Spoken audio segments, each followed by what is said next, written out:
Information नहीं पता था, लेकिन अभी यहाँ पे आने के बाद जब मैंने आके वकील साहब की और उनके टीम की जब पूरी रिपोर्ट्स वगैरह सुनी, तो दिल में एक ना उम्मीद सी जागी है कि सच्ची में जो हम लोग सोचते थे कि जो सिर्फ एक क्लोज ग्रुप ऑफ पीपल तक है या क्लोज ग्रुप ऑफ मेंटालिटी वाले लोगों तक है, लेकिन नहीं, वो चीजें काफी हद तक पब्लिक ने एक्सेप्ट करी है, देखी है और उसको एक्सेप्ट करी है और उसके लिए आवाज उठाने के लिए खड़े हुए हैं।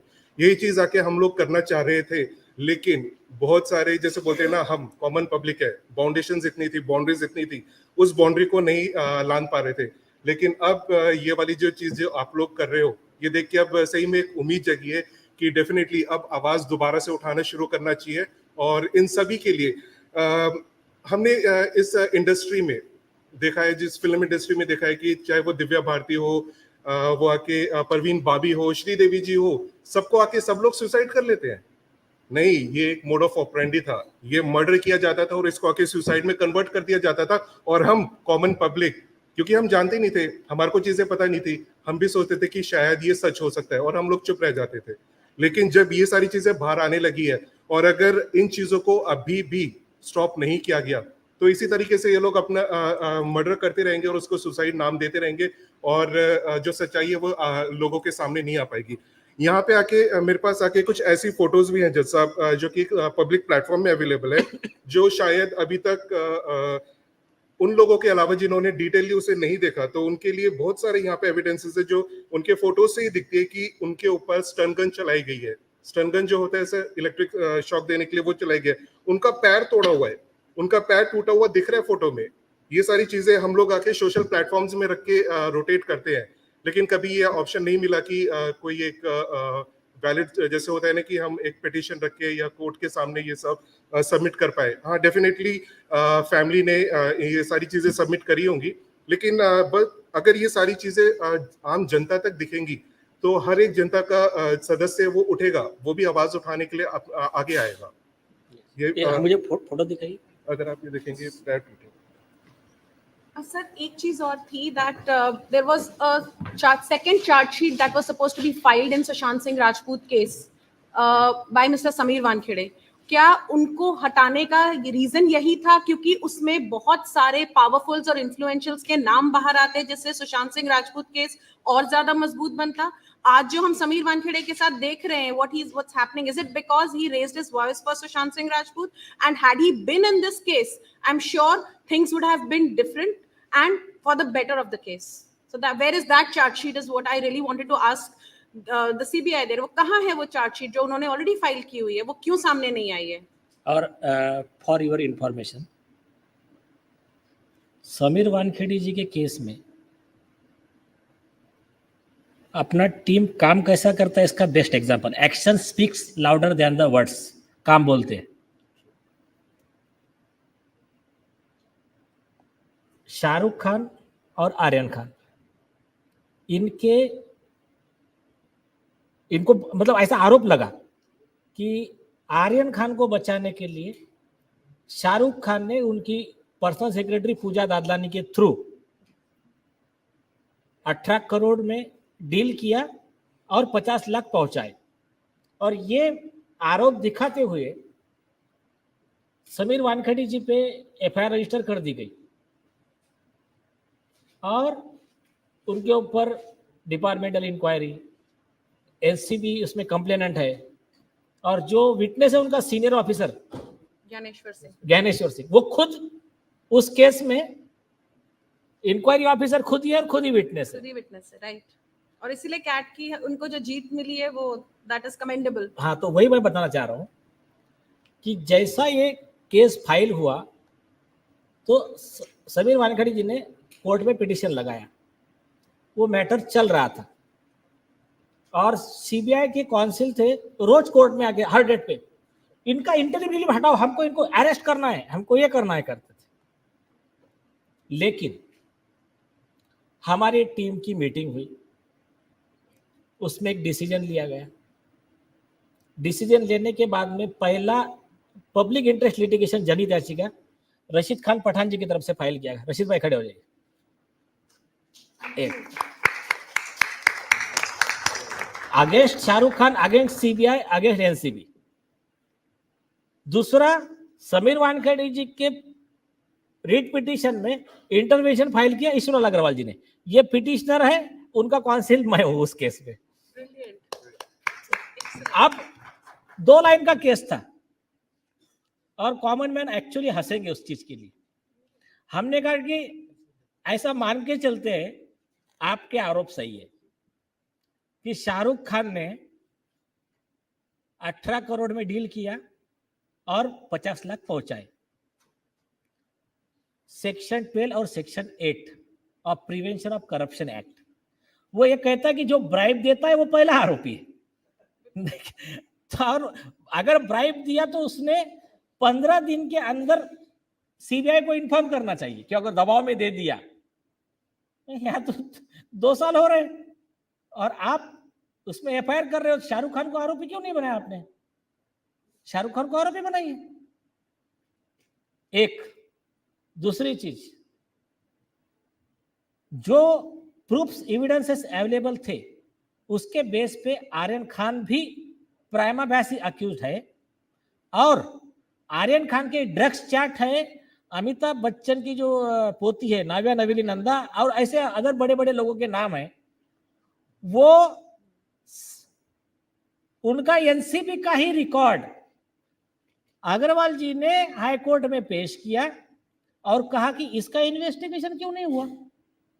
तो इन एनसीबी के अधिकारी के ऊपर कार्रवाई करो। 341D सीआरपीसी का अर्जी लगाया, तो आप रिकॉर्ड चेक कर लीजिए, ये इसमें डिटेल दिया है। जिस दिन अर्जी लगा उस दिन से एनसीबी सीबीआई बैकफुट पे। पहले कह रहे थे कि रोज अभी आर्गुमेंट लो, बाद में उनका नया आ गया। नहीं, वो क्या है, अभी मैं आर्ग्यू नहीं करूंगा। हमारे को हम solicitor general of India Tushar Mehta ji को हम बुला रहे हैं, तो आप एक लंबी डेट दे दीजिए। तो ये आपको बस जस्ट एग्जांपल बताया है कि इनकी गलतियां कैसी पकड़ी जाती है और कैसा गिल्टी कितना भी बड़ा हो उसके खिलाफ कार्रवाई करने का काम और अच्छे अधिकारियों को मदद करने का काम ये टीम करती है।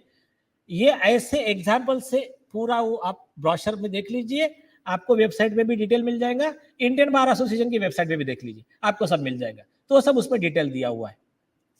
यस, तो अगर ये उस टाइम पे समीर वानखेड़े सुशांत सिंह राजपूत केस में होते तो वो जो जितने पावरफुल्स और इन्फ्लुएंशियल्स के नाम आ रहे थे सेकंड चार्जशीट में वो सब पकड़े जाते और सुशांत का कहीं ना कहीं न्याय जल्दी हो जाता, हमें इतना टाइम वेट नहीं करना पड़ता। यस, थैंक तो आपने बहुत अच्छे तरीके से जो भी आपके लेवल पे किया है, आप तो फिर भी मोर देन कॉमन हो। लेकिन कॉमन मैन को तो एक सिंपल बात उसकी क्या रहती है, कॉमन मैन की 2 चीजें, उसको मारा,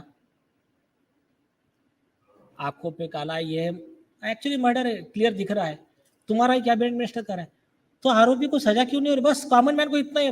कॉमन मैन क्या कहता है, आप आपकी स्टोरियां घुमाओ मत, हमको लॉलीपॉप दो मत, हमको सिर्फ आप बताओ ये गलत हुआ, आरोपियों को सजा क्यों नहीं।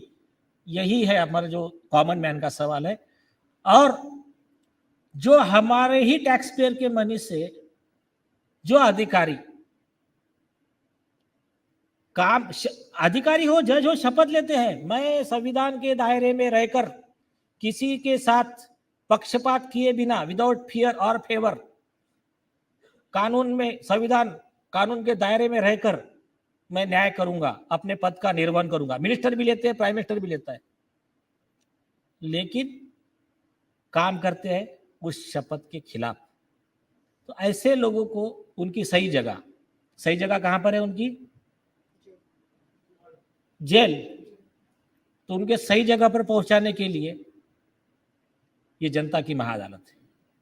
और जनता की महाअदालत से मैं हर किसी को, एक एक सिटीजन को ये गुजारिश करूंगी कि जहां भी जो भी आप बैठे हैं, सुशांत सिंह राजपूत केस के लिए आगे आए। हमने बहुत मेहनत करी है, हमने बहुत कोशिश करी है, एक आम इंसान बन के सपोर्ट करिए। ये एक, जैसे हम बोलते हैं ना, ये this movement will be a landmark judgement. And I'm sure we are awaiting this. It's going to be a landmark judgment. We need everybody, all of y'all, come. Let's make this. It's going to be a public movement and a landmark movement. Yes. और इसको अगर Martin Luther king के language में अगर कहे, जिसको supreme court ने भी फॉलो किया है, injustice anywhere is threat to justice everywhere. अभी जो हल्ला बोल का मूवी का जो अजय देवगन का डायलॉग है कि आज दूसरे पर अन्याय हो रहा है, आज आप उसको नहीं रोकोगे, कल बारी आपकी है।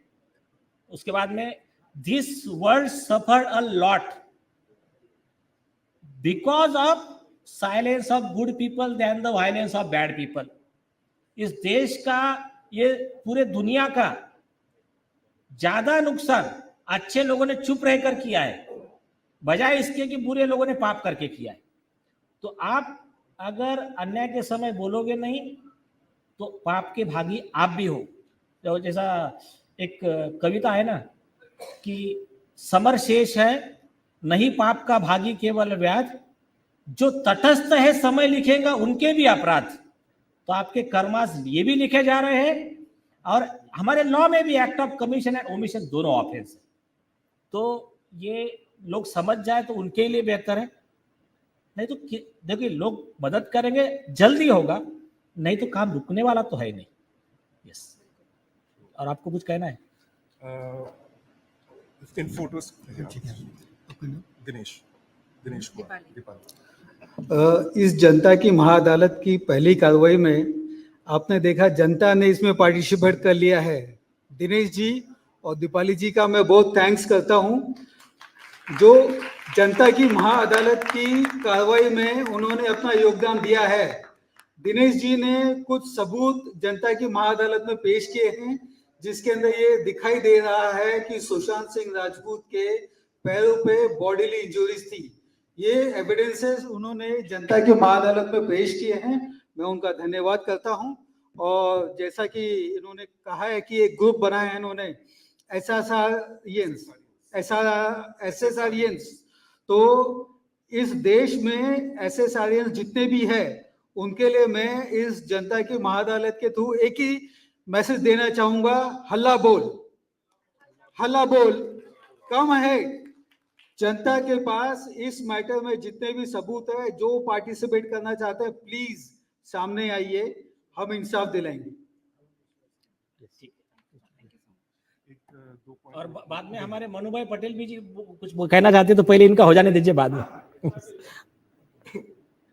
जैसा बस एक दो छोटे से पॉइंट। हाँ बोलिए। एक आपका पूरा समय लीजिए, और कुछ लगता है तो आप हमको ईमेल भी कर दीजिए, उस सारे चीजों का प्रॉपर यूज किया जाएगा न्याय के लिए। बोलिए। जैसा इन फोटोज और एक सब आप जनता समझ ले, जज बैठा है न्याय देने के लिए। सरकारी अदालतों के जजेस को भी ये बात जान लेना जरूरी है। टेक्निकलिटी में कई जजेस नहीं तो आप मत बोलो वकील का आपको इसमें पार्टी हो नहीं हो, तो ये जो चलता है ना, तो ये एक्चुअली ये गलत है। उसके बारे में भी हमारा एक अवेयरनेस प्रोग्राम चल रहा है, आप निश्चिंत होकर बोलिए। एविडेंसेस के तौर पे ना ही केवल फोटोग्राफ्स, कुछ ऐसे फोटोग्राफ्स भी हैं जो कि एम्बुलेंस कार, जैसे कि जब आके ये सारी फोटोज वगैरह रेगुलेट होने लगी थी, जैसे कि बताया कि एसएसआरियंस ये पूरी एक ग्रुप ऑफ पीपल है जो आके एसएसआर के फैंस हैं, प्लस आके एसएसआर को न्याय के लिए आवाज उठाने वाले लोग हैं। ग्लोबली बहुत सारे लोग हैं और उनको उनमें से रिप्रेजेंट करने के लिए, जैसे अभी ये दिल्ली में हो रहे हैं, तो हमें चांस मिला यहाँ पे आने का। हमारे पास कुछ ऐसे फोटोग्राफ्स भी है जहाँ पे वो बताते हैं कि जो एम्बुलेंस जिसमें आके सुशांत सिंह राजपूत जी को लेके जाया जा रहा था, वो एम्बुलेंस आके सिर्फ एक गुड्स व्हीकल है, उसका पूरा जो व्हीकल का ओनर डिटेल्स होता है उसके साथ वो जो गुड्स ओनर है, नेम है ओनर का, वो है सलीम हुसैन सिद्दीकी। और अगर आप ये नाम आके जब हम इस केस डिटेल में जाएंगे तो हमारे को दिखेगा कि इनका भी कुछ हद तक रोल है सुशांत सिंह राजपूत मर्डर केस में। ये एम्बुलेंस के ड्राइवर वगैरह अगर हम देखें अभी 2 साल के बाद, ये लोग आके इतनी मोटी मोटी चेनें, सोने की नई गाड़ियां एक एम्बुलेंस ड्राइवर के पास कैसे आएंगी? बहुत सारी चीजें ऐसी हुई थी जो आके कॉमन पब्लिक को नहीं पता है। और अच्छा है कि इस तरीके का अगर हमें मौका मिलता है तो कॉमन पब्लिक भी आके उनके पास जितने एविडेंस है, जो उनके पास तथ्य हैं, वो पब्लिकली सामने रख पाए और शायद उससे लाभ मिलेगा इस केस को आगे बढ़ने में। एक और चीज है दिशा सालियन जी का। दिशा सालियान जी के केस में बोला जाता था कि उन्होंने आके अपना जो बालकनी से जंप कर लिया था, राइट? अब करीब करीब अब 3 साल होने को है। अभी कुछ 1-2 महीने पहले की बात है, जो उनकी जो बिल्डिंग की बाउंड्रीज है वो तक बदल दी गई है जज साहब। मत बोलने का मेरा तात्पर्य ये है, मान लीजिए ये है बिल्डिंग, उन्होंने क्या किया है, जो बिल्डिंग का जो बाउंड्री है उसको आधा कर दिया, ताकि वो जिस जो कॉन्सेप्ट वो लोग दिखा रहे, जो थ्योरी वो लोग दिखाना चाह रहे कि ये सुसाइड हुआ था, ये जंप होके यहाँ से आई थी, क्योंकि जो पहले की बाउंड्री थी उससे पॉसिबल ही नहीं है कि कोई इंसान वहां से कूदेगा और वो बिल्डिंग के बाहर गिर सकता है। Yes. तो अब उन लोगों ने वो बिल्डिंग के अंदर लेने जैसे काम करा है। यस यस, तो ये एक चीज हुई है जो बहुत अच्छा रहेगा कि इसको भी इस पे एक मैंने न्यूज चैनल पे वीडियो देखा था, शायद रिपब्लिकन भारत पे देखा था या और न्यूज 18 पे। जी। उन्होंने क्या कहा, अब ये बिल्डिंग है, बिल्डिंग से कोई सुसाइड के जंप लगाता है तो ऐसा गिरेगा, एकदम सीधा गिरेगा। अब ये बिल्डिंग के इतना कई फुट दूर तक क्या है, उसका कंपाउंड है, कंपाउंड वॉल है, Right. उसके 10-15 फुट दूर वो डेड बॉडी गिरी है, तो क्या सुसाइड कर रही थी या वो ओलंपिक की तरह जंप मार रही थी? तो ये सवाल कई लोगों ने पूछा है उसमें। तो ये जो स्टोरी बना रहे हैं ना वो लोग, तो स्टोरी एक्सेप्टेबल ही नहीं है ना। और वो चीज को थोड़ा बाजू में रखकर भी सिर्फ एक चीज को, अभी मैं नाम रिवील नहीं कर सकता हूं, देश में ईमानदार अधिकारियों की कमी नहीं है। कई ईमानदार अधिकारी है जिन्होंने हमको मदद की है, करते हैं, और कुछ ऐसे सबूत है, मैं अपने जजमेंट में उसका जिक्र करूंगा। इसमें आरोपियों को एस्केप रूट नहीं है, निश्चिंत रहिए। yes. बस मेरा लास्ट पॉइंट है फॉर जिया खान। हाँ। जैसा करीब 10 साल पहले ही प्रॉपर एविडेंसेस जहाँ पे आके दिख रहा है कि आरोपी घर के अंदर आया है, जो वेब कैम्स होते हैं, सॉरी कैमरास होते हैं जो घर पे रिकॉर्डिंग के लिए लगाए होते हैं, उन कैमरास में वो आरोपी भी घर के अंदर आया है, घर के अंदर से गया है, सारी चीजें अवेलेबल थी। अगर 10 साल पहले ही सीबीआई के पास जब वो केस गया था, अगर उन्होंने वहां पे जिया खान को उस केस पे सही से काम करके उस लड़की को न्याय दिलाया होता, तो शायद ये 10 साल में जो सुसाइड हुए हैं, जो मर्डर हुए हैं सुसाइड का नाम देते हुए, वो नहीं होते। तो दरख्वास्त यही रहेगी कि जो पुराने केसेस जहाँ पे ज़्यादा से ज़्यादा एविडेंसेस अवेलेबल है और जिनको रख के इस केस को आगे लड़ा जा सकता है, उन सभी केसेस को अगर चांस मिले कि उन सभी केसेस को ओपन करके उनके बारे में बात करी जाए और उनके ऊपर कार्रवाई करी जाए, तो बहुत ज़्यादा शुक्रगुजार रहेंगे। yes, वो आपने जो कहा उसको अगर एक लाइन में कहे, evil tolerated is evil propagated. अन्याय को सहना मतलब अत्याचारियों को अत्याचार करने के लिए बूस्ट करना है। और वो डेसमंड टुटू जी ने एक ग्रेट फिलोसोफर है, उनके एक वर्ड है, golden words, if you are